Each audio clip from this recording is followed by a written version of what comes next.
Hi everyone, my name is Sarah Mari. I'm one of the librarians at Portland Public Library in Portland, Maine, and I'm here today to finish our book, Searching for Dragons by Patricia C. Wrede. This is the second book in the Enchanted Forest Chronicles, and it's published by Scholastic. We're going to pick up where we left off with chapter 17. What just happened is that Cimmerine and Mendembar, along with Helmaine and Morwen, have finally just rescued the King of the Dragons, Kazul, from the Society of Wizards. So Kazul has gone out to take care of the rest of the wizards that are outside, and Mendembar and Cimmerine are heading after her. So we'll pick up with chapter 17, in which Mendembar grows some trees and makes a wicked suggestion. There were, however, no wizards outside the cave. There was only an enormous stretch of barren land that looked as if it had been burned. Morwen's long-haired tabby sat in the ashes several feet from the mouth of the cave, surveying the waste with evident disapproval. "There you are," Morwen said to the cat as she joined Cimmerine and Mendembar by Kazul's left shoulder. "Any sign of more wizards?" The cat meowed. "Good," said Morwen. "Did any of the others get away?" The cat made a growling noise. "Very good," said Morwen. She turned to Mendembar. "Can you keep them from interrupting us by accident?" "I don't think so," Mendembar said. "There isn't any magic here for me to work with." He was horrified at the extent of the destruction. How was he going to fix it? "So this is how they did it," Telemaine's voice said from behind Mendembar. He sounded pleased, as if he had just solved a very difficult puzzle. "I'd been wondering." "Did what?" Mendembar said. "Establish that shield spell," Telemaine said. "The power involved was clearly several factors beyond the generating capacity of—" Kazul turned her head and looked at Telemaine. Telemaine coughed. There weren't enough wizards to have done it by themselves." "Power," Mendembar said, half to himself. "They sucked all the magic out of this whole area and put it in the shield. Where did it go when the shield disappeared?" "Into your sword, of course," said Telemaine, as if it were so obvious that everyone should have realized it without his saying anything. "And the sword is linked to the forest," Mendembar said, "and this is part of the forest, or it should be. So all you have to do is use the sword to put the magic back where it belongs," Cimmerine finished. "Theoretically, it should work fine," Telemaine said, frowning, "but the practical applications aren't always that easy." "Nonsense," said Cimmerine. "That sword turned a whole patch of the Mountains of Morning into a bit of the Enchanted Forest when we were having all that trouble getting here. Mendembar pulled it back into the sword then. All he has to do now is turn that spell around and push the magic out. Try it, Mendembar." Slowly, Mendembar lowered the tip of the sword until it touched the ashes. He couldn't feel anything at first. Then he realized that he was trying to reach outside himself for the threads of magic that always floated around him in the Enchanted Forest. And in this wasteland there were no threads. He frowned. Closing his eyes, he concentrated on the sword instead. That felt more promising. He could sense power crackling along the length of the blade, lots of power, but he did not think it would be enough. He stretched deeper, using his experience outside the Enchanted Forest to pull together every little last bit of magic he could reach. And it was still not enough. "I don't think I can do it, Cimmerine," he muttered. "You can too," Cimmerine said, and she put her hand on his shoulder encouragingly. "Try again." And as she touched his shoulder, Mendembar felt it come. Not just the magic, not only power, but all the magic and power of the Enchanted Forest itself. It washed over him, and as it did, he saw patterns in it. Patterns that were the threads that he manipulated to work magic inside the forest. And he saw how to shift the pattern, just a little, filling it in with the power stolen from the forest and stored in the sword to repair the damage the wizards had done. Without thinking, he did it. He heard an astonished gasp from Cimmerine, a snort from Kazul, a low whistle from Telemaine, and a surprised noise from one of the cats. "Well," said Morwen. Mendembar opened his eyes. A thick carpet of moss, greener than Kazul's scales, spread out in all directions from the cave mouth. Massive oaks and beeches with copper leaves stood so close together that it was hard to see more than a little way into the shadows below them, packing every part of what had been a burned-out waste moments before. All around, Miniver could feel thousands of magic threads hovering in the air, ready to use for more ordinary spells. No one said anything for a long moment. Then Telemaine tore his gaze away from the restored forest and turned to Miniver. "Could you do that again, slowly, so I can analyze it?" he said. Despite Telemaine's urging, Miniver refused to repeat the spell immediately, though he did offer to let the magician watch when he went to clean up the barren area near the green glass pool. Then Telemaine wanted to stay and investigate the melted wizard some more, but Morwen and Cimmerian insisted that this was a bad idea, and eventually he gave in. He was inclined to be sulky about it until Morwen put out that he had 14 more wizard staff to study, including the one that had belonged to the head wizard, and it cheered him up enormously. "You are quite right," he told Morwen. "Those wizards will get themselves back together before long, and once they do, they'll come looking for their staffs. If I don't examine the staffs before then, I'll lose my chance. Can always mount another wizard later and study the disintegration process then." He hurried back into the cave, repairing a moment later with his arms full of wizard staffs. "Be careful with those," Miniver said, as Telemaine came out to the moss-covered ground. "They are unlikely to be a source of difficulty without intelligent guidance," Telemaine said reprovingly. "So long as the wizards are not in contact with them, they are merely passive instruments of assimilation. There is nothing to worry about." "Yes, there is," Cimmerian put in. "If you drop them, Miniver will have a lot of ugly brown marks and it's nice new moss. And if they can do that, there's no telling what else they might do." "Wizards store spells in their staffs," Morwen said, nodding. You can't always be sure what will set one off." Telemaine looked at them with annoyance. "I suppose you'd rather I'd left them here? Have you no spirit of scientific investigation?" "Not where wizards are concerned," Cimmerian muttered. "Nonsense," Morwen said. "I'm just as curious as you are, Telemaine, but I have never heard that a spirit of scientific inquiry precluded taking intelligence precautions." "Oh, I see," said Telemaine. "Why did you say so in the first place?" While the others talked, Miniver studied the staffs, keeping a careful watch on the threads of the enchanted forest magic that were nearest to Telemaine. To his surprise, the threads showed no tendency to drift towards the magician or wind themselves into knots around the staffs that he carried. Apparently, Telemaine was right. The staffs would only be a minor nuisance as long as their wizards weren't carrying them. He resolved to mention this to Telemaine later. Perhaps Telemaine could even help him find a way to deal with the problems with the staffs when they did have their wizards with them.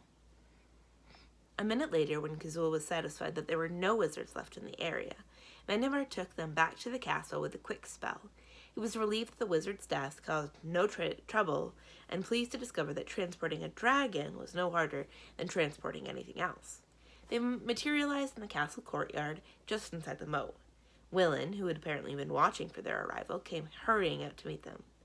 "Welcome home, your majesty," the elf said, with evident relief. Miniver noticed that he dug up a formal uniform somewhere, all sky-blue velvet and dusty gold braid. "May I assume that your mission was a success?" "Yes, you may," said Miniver. "Willin, this is Kazul, king of the dragons, and she's very hungry. See if you can scarce up something in the kitchen that would do for a dragon-sized meal."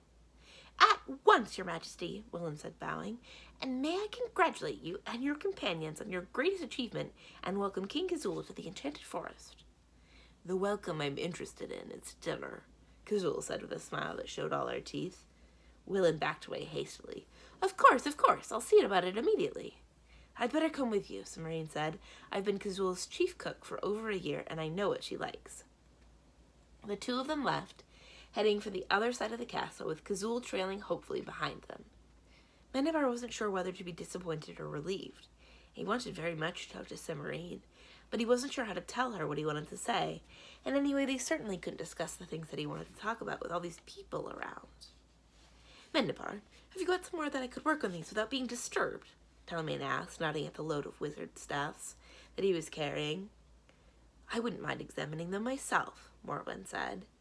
"The blue room would suit best, I think," Miniver said. "The light is better than in my study, but there's a gargoyle in the corner that can be difficult." "We'll take the study," Morwen said decisively. "Light is important, and once Telemaine gets involved, he won't notice any distractions." "What about you?" Telemaine asked, nettled. Morwen sniffed. "I can handle considerably more than a mere gargoyle." "All right," said Miniver, "as long as you're sure." He showed them to the study and helped them get settled, then went down to the kitchen to see how Cimmerian and Kazul were doing.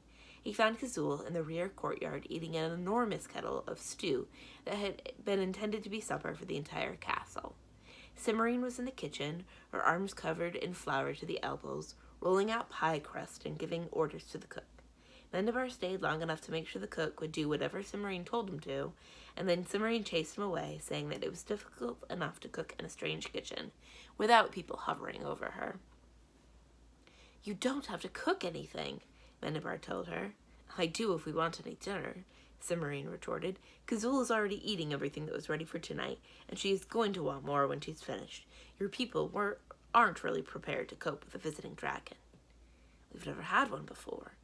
"Well, you have one now." Cimarine glanced towards the courtyard and lowered her voice. "I think we will be staying for a few days at least. That won't cause too many problems. Kazul needs to get her strength back before she tries to fly back to the Mountains of Morning." "You can stay as long as you like," Mendabar assured her. "Is there anything I can do to help?" "You can let me get back to making dinner," Cimarine said. She was smiling, but she obviously meant what she said. "All right, call me if you need anything." Mendabar bowed and left, feeling a little put out. He went to the castle library since the study was occupied, and poked about in the scrolls for a few minutes.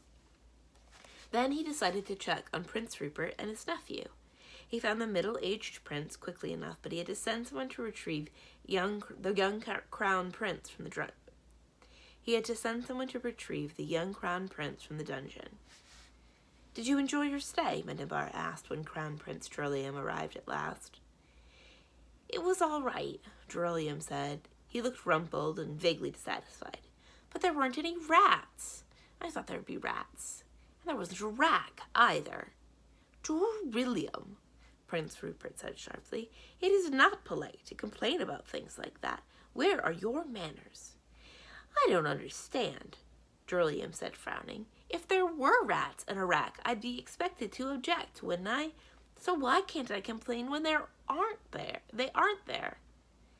"It's not the same thing," Rupert told him. "I'm sorry, Your Majesty," he went on, turning to Mendabar. "He's used to getting his own way. I'm afraid I haven't done a very good job of teaching him how to behave." "I behave just fine," Drolium said. "I'm beginning to understand why you wanted to abandon him in the enchanted forest," Mendabar said to Prince Rupert. Rupert flushed. No, it's not that. I'm really very fond of the boy. But I have an obligation, and there's no getting out of it." "You can leave me here, Uncle," Drolium said persuasively. "This is abandoning me in the enchanted forest, isn't it?" "I don't think so," Mendabar put in quickly. He didn't want to think about the problems the young crown prince could cause if he stayed in the castle. "There are too many people here for it to count as abandonment." Prince Rupert nodded gloomily. "I'm afraid you're right, and frankly, I'm not at all sure that abandoning him is the right notion. I just can't think of anything else wicked to do on a short notice." "But you promised you'd abandon me in the enchanted forest," Drolium protested. "And I want to be abandoned and have all sorts of adventures and come home covered in glory."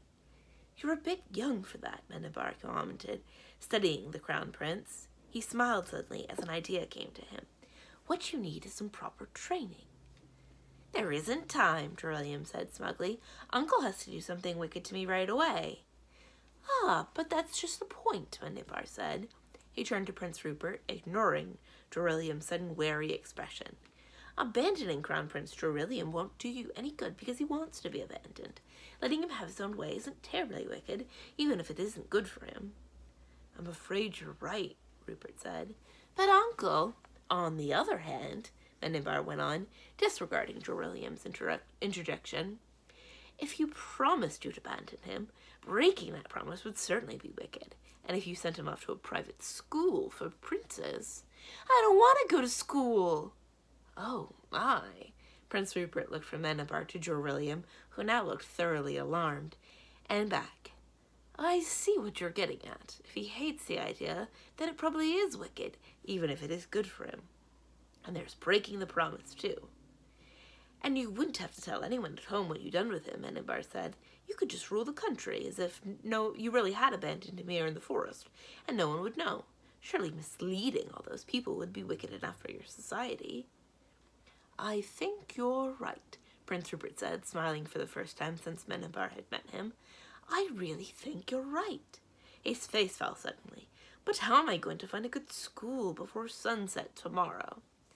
Don't worry about that, Menenbar said reassuringly. I know just the place. It's up in the mountains of Morning, where no one is likely to run across it, and it's run by a dwarf named Herman. If you'd like, I'll send a messenger off right away to arrange things. No, said Gerilium. That would be wonderful, said Prince Rupert with relief. I don't suppose this Herman person would be willing to write a letter to the society explaining matters. I don't see why not, Menenbar said, but what do you want it for? Just to confirm that I'm fulfilling the requirements, Prince Rupert explained. It is rather unusual arrangement, you see, and I want to be sure that the society will understand that I've been wicked enough. I understand, Menenbar told him. Don't worry about it. If Herman won't write you a negative enough letter, I'll send one myself. I bet even the Right Honourable Wicked Stepmother's Travelling, Drinking, and Debating Society will believe the King of the Enchanted Forest. Chapter 18, in which Willand finally gets to arrange a formal celebration. For the next several days, Menenbar was busier than he could remember being in a long, long time. Besides arranging for Crown Prince Gerilium's schooling, a stream of messengers had to be sent to the dragons in the Mountains of Morning to explain where their king was and to warn them about the wizards. Morwen and Telemaine argued constantly about what they were finding out from the wizard staff. And when they weren't arguing, they were asking for obscure reference books and peculiar ingredients for their spells. Between the two of them, they kept the small castle staff busy hunting for things. The wizards themselves seemed to have disappeared completely, but Menenbar did not trust them to stay gone. He spent several hours every day checking the entire network of magic that enveloped the enchanted forest, looking for the tangles that wizards with staffs always caused, so that he would know if any of them returned. In the process, he found several more burned-out areas where the wizards had stolen the magic of the forest. Fortunately, none of the charred spots were very big, but repairing them was not an easy task, and Menenbar worried constantly about what would happen if a wizard snuck into the forest and soaked up a larger patch before he could be melted. He confided this worry to Cimmerine on the third day after Kazul's rescue. What you really need is a way to keep them from soaking up magic in the first place, said Cimmerine, and then it wouldn't matter if they snuck in, because they wouldn't be able to do any real harm. They could still cause plenty of trouble, Menenbar said, but you're right, it would solve a lot of problems. Fortunately, I can't think of a way to stop them. Well, of course you can't, Cimmerine said. You don't know enough about wizards and that ridiculous magic-absorbing spell of theirs. Why don't you ask Telemaine? So Menenbar went off to find Telemaine, who was with Morwen, working on the last of the wizard's staffs. At first, Telemaine was a little annoyed at being interrupted, but when Menenbar explained his problem, however, the magician nodded. An automatic spell to reroute any magical power should do the trick, Telemaine said. That way, anything they try to grab will just slide back where it belongs. There will never be any new holes to fix. Morwen looked at Telemaine in mild surprise. You're slipping, she said. I actually understood that. Can you make up an automatic spell for me? Menenbar asked quickly, before Telemaine could take offense. It shouldn't be a problem, Telemaine said. It'll need some sort of anchor, though, or you'll have to keep checking it to see if it's working. Any ideas? The three of them discussed for a few minutes, and finally Morwen suggested tying the spell to the sword. It turned out to be an even better idea than it first appeared. Working through the sword, Menenbar could manipulate the power of the enchanted forest directly, and with Telemaine's help he made the new spell an integral part of the forest magic. What does that mean? Cimmerine asked, when he sought her out to tell her how well her idea had worked. It means that if any wizards come into the enchanted forest, their staffs won't absorb any magic, ever, for as long as they stay, Menenbar explained. I won't even have to check the spell very often, because it's tied to the sword. As long as the sword is anywhere in the forest, the wizards can't do a thing. Cimmerine frowned. They could still use the spells they have stored in their staffs, couldn't they? And what if you have to leave the enchanted forest again? I'll have to take a different magical sword, that's all, Menenbar said. I ought to do that anyway, because of the way that one sprays magic around outside the forest. It's not exactly inconspicuous. Very true, Cimmerine said with a smile. They were silent for a moment. Then Cimmerine shook her head. Kazul will be ready to leave tomorrow. She thinks she's ready today, but I told her not to push. That's good, Minibar said. He hesitated and then said tentatively, I suppose you'll be going with her. What else would I be doing? Cimmerian asked. She sounded more curious than sarcastic. Minibar took a deep breath. You could stay here. At the castle, I mean. With me. This wasn't coming out at all the way that he wanted to, but it was too late to stop. So he hurried on. As Queen of the Enchanted Forest, if you think that you would like that, I would. Would you really? Yes, Minibar said, looking down. I love you, and you should have put that to begin with, Cimmerian interrupted, putting her arms around him. Minibar looked up, and the expression on her face made his heart begin to pound. Just to be sure that I have this right, Cimmerian went on, with a blinding smile. Did you just ask me to marry you? Yes, said Minibar. At least that's what I meant. Good. I will. Minibar tried to think of something to say, but he was too happy to think. He leaned forward 2 inches and kissed Cimmerian, and discovered that he didn't need to say anything at all. The first person they told, of course, was Kazul. Minibar was a little nervous about it, because from what he'd heard, dragons tended to get testy when their princesses ran off with someone, but Kazul didn't seem to mind at all. Good for you, she said to Minibar, and congratulations to the pair of you. Her eyelids lowered halfway, and she looked at Cimmerian. I'd been wondering how much longer you were going to stay. I don't know what you mean, Cimmerian said indignantly. I wasn't planning to leave. This just sort of happened. I know, Kazul said, but you'd have gone soon anyway. Now that you've gotten things organized, there really isn't enough work to keep you busy in the Mountains of Mourning. You wouldn't have stayed long because you would have started to get bored. Living with dragons doesn't sound boring to me, Minibar said. That's because you've never done it, Kazul replied. Being Queen of the Enchanted Forest will give Cimmerian more scope for her talents. Then you really don't object? Minibar asked. Why should I? Kazul said. You're a nice enough person as far as humans go. You've been very polite about the whole thing. That doesn't happen often. Normally knights and princes just grab a princess and run, and most of the princesses don't even bother to say goodbye, much less give proper notice. She looked at Cimmerian and sighed. I'll miss your cooking, though. I can come back for a week or 2 if you'd like and train a replacement, Cimmerian offered. I may take you up on that, if I find one, Kazul said thoughtfully. And in the meantime, you can come over for dinner a lot, Minibar said, and both Cimmerian and Kazul smiled at him. When Willin heard about the engagement, he was delighted. The wedding of the king of the Enchanted Forest was just the sort of vast, formal occasion the elf had been craving, and he threw himself into the preparations with enthusiasm. He didn't even object when he learned that the bride wanted the king of dragons for her matron of honor and a witch for her bridesmaid. Kazul and Morwen are my best friends, Cimmerian explained. Besides, if I have them, my mother won't insist that my sisters be bridesmaids. You have sisters? Minibar asked, somewhat taken aback. Cimmerian nodded. 6 of them. They are all perfectly lovely and sweet, and the sight of Kazul will probably scare them silly. Typical princesses, Minibar muttered, but without any active dislike. He didn't seem to mind foolish princesses much anymore, as long as he didn't have to marry one. It was amazing what a difference being engaged to Cimmerian made. They aren't as feather-brained as they sound, Cimmerian told him. They just act as if they are. I don't think I like the sound of that, Minibar said. I'm sure they want to be bridesmaids anyway. Maybe we should just elope. No, it's too late for that, Cimmerian told him.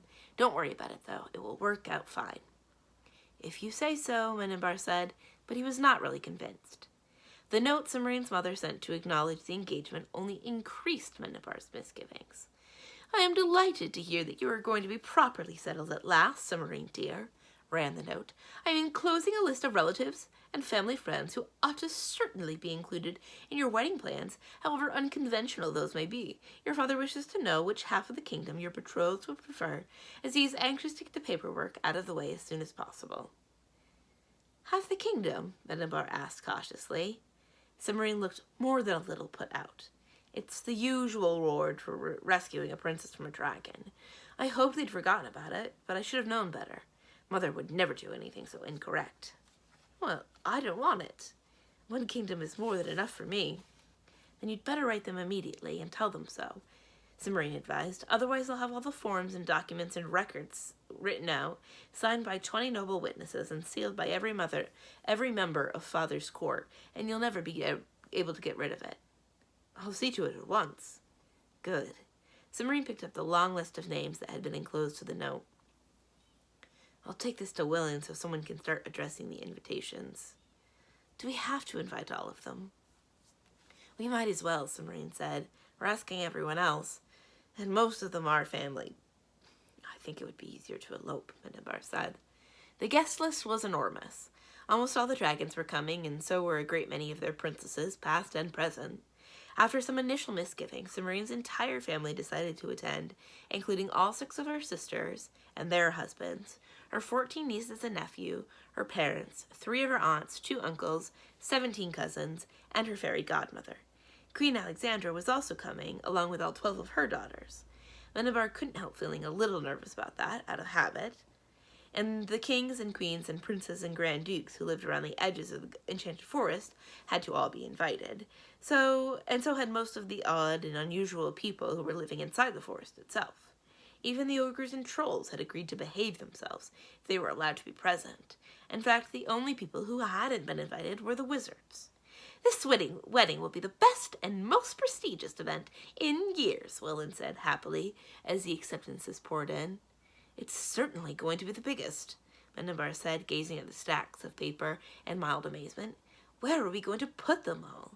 You're not to worry about that, Your Majesty, Willen told him sternly.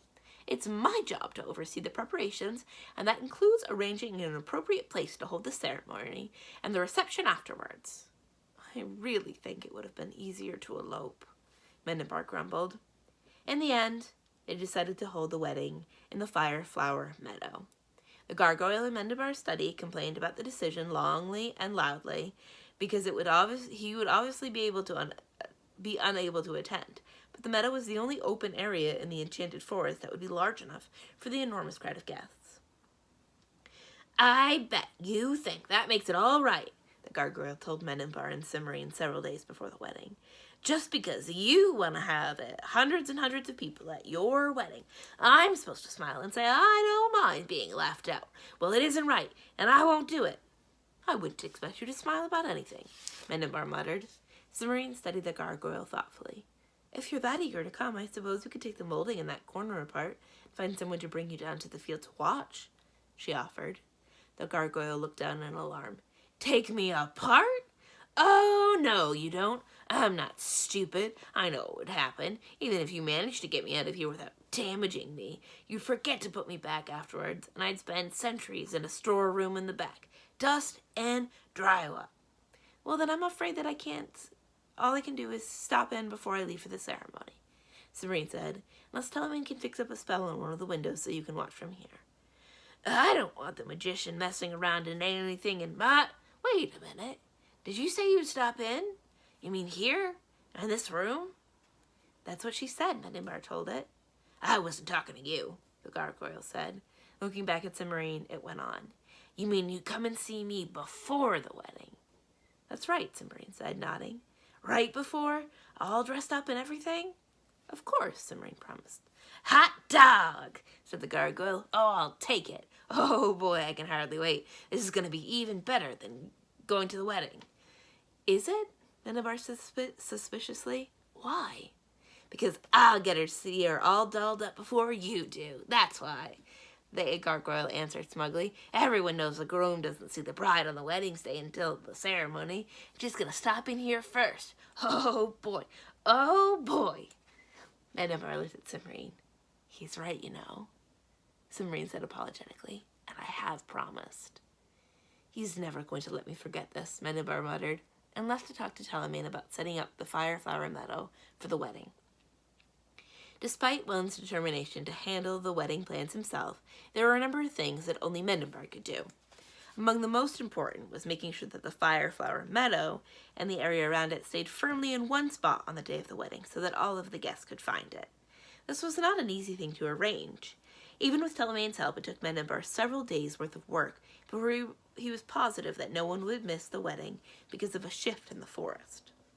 The night before the ceremony, Mendembar and Telemene went over the whole field, inch at a time, to make sure that none of the fire flowers were still there, so that none of the guests would get an accidental hotfoot, and to take care of any lingering minor enchantments.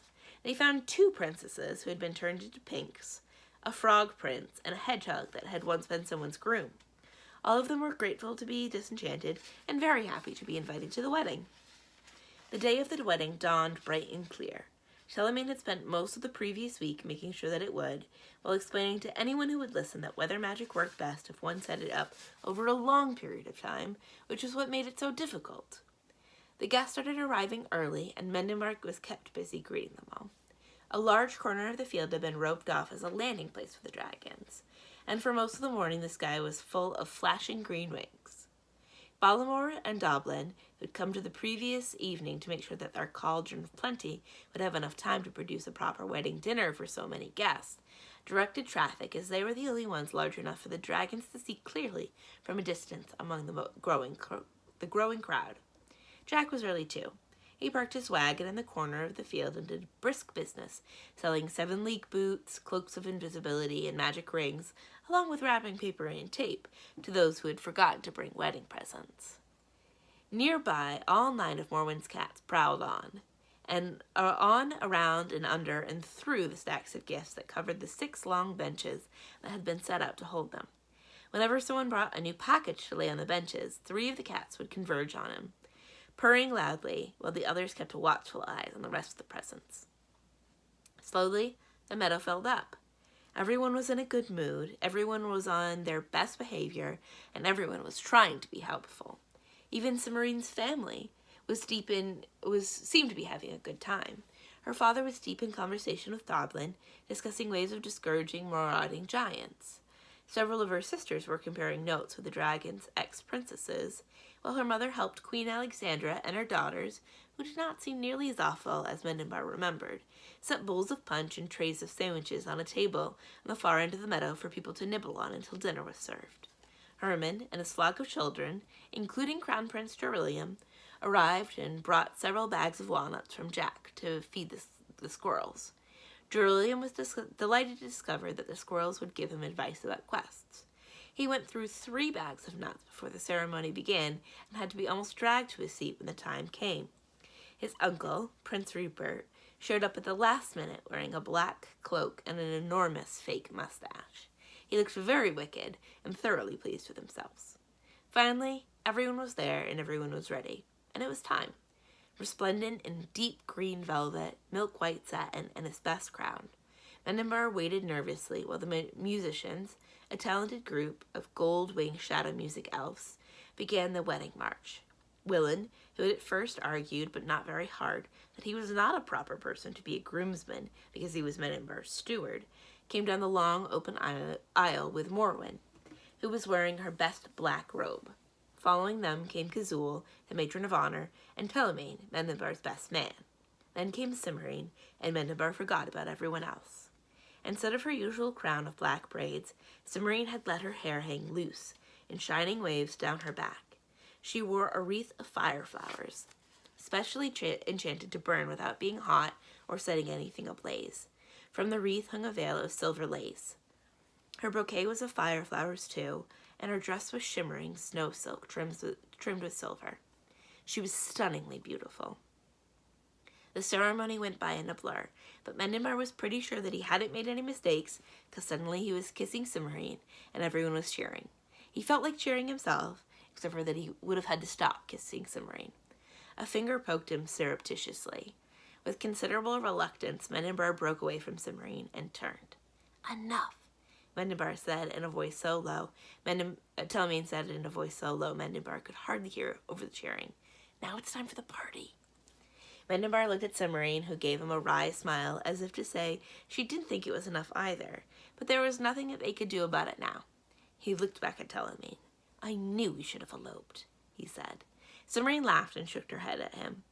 "You don't really mean that, any more than you mean it when you complain about the gargoyle," she said, taking his arm. "Who told you that?" "The gargoyle did," she admitted, and they both laughed. "Come and enjoy the party." Arm in arm, the king and queen of the enchanted forest went to accept the congratulations of their guests. And that's the end of that book. There are actually 2 more books in this series. They are searching for... No, that's this one. Sorry, my mind is totally blanking on the other 2 books in this series. They are... I have on my bookshelf. Calling on Dragons is the next one. That will not be the next book that we read, but we may read it at a later date. And if you're interested in it, you can find it on any one of... you can contact us at the library, and we'll either find it on Cloud Library, or we may be able to direct you towards a copy. Anyway, thank you for listening. My name is Sarah Mari. I'm one of the librarians at Portland Public Library in Portland, Maine, and we just finished reading Searching for Dragons by Patricia C. Wrede, published by Scholastic. Thank you for listening, and we'll see you again soon. Bye!